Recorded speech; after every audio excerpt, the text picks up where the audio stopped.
कि खुद की समझदारी ही अहमियत रखती है। खुद की समझदारी ही अहमियत रखती है जनाब, वरना अर्जुन और दुर्योधन का गुरु तो एक ही था, एक ही गुरु था दोनों का। लेकिन कहां अर्जुन और कहां दुर्योधन।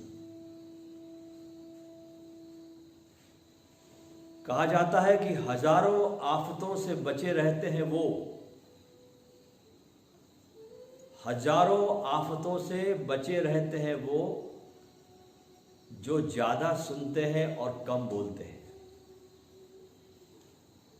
यद्यपि बिना बोले हमारा व्यवहार चल नहीं पाता, बोलना आवश्यक है, पर बिना पूछे कुछ ना बोले, यह असली बात है। हमसे तो आदमी एक प्रश्न पूछता है, हम 50 उत्तर दे देते हैं। बोलने की बड़ी बीमारी है। एक बार की बात है कि नसरुद्दीन अपने 3 मित्रों के साथ एक गुरु के आश्रम पे ध्यान सीखने गया। सांझ का वक्त था। ये पहुंचे गुरु के पास कि ध्यान सीखने आए। गुरु ने कहा संध्या का समय है, मेरे प्रार्थना का समय है, मैं 1 घंटे बाद तुमसे मिलूंगा, तब तक तुम चुप बैठ जाओ, मौन। और इतना कह के गुरु अपने ध्यान में चले गए। अब बड़ी मुश्किल पड़ गई तीनों लोगों को।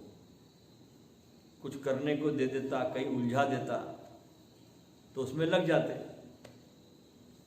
अब मौन बैठना 1 घंटा, थोड़ी देर बीती, एक व्यक्ति बोल पड़ा। बोले सांझ हो गई और दिया अब तक जला नहीं।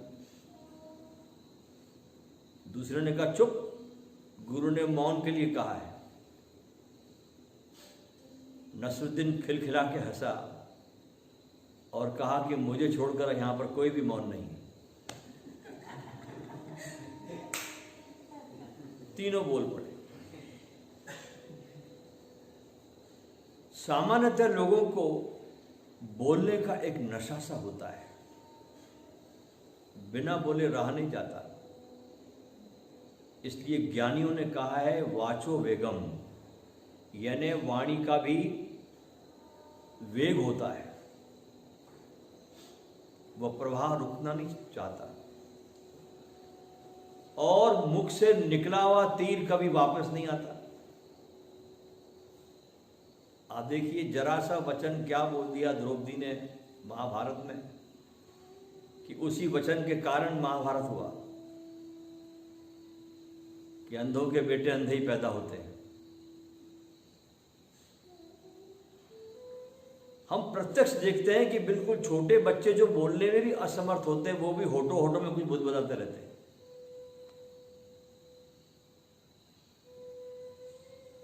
बच्चों को बचपन में माँ बाप बोलना तो सिखाते हैं,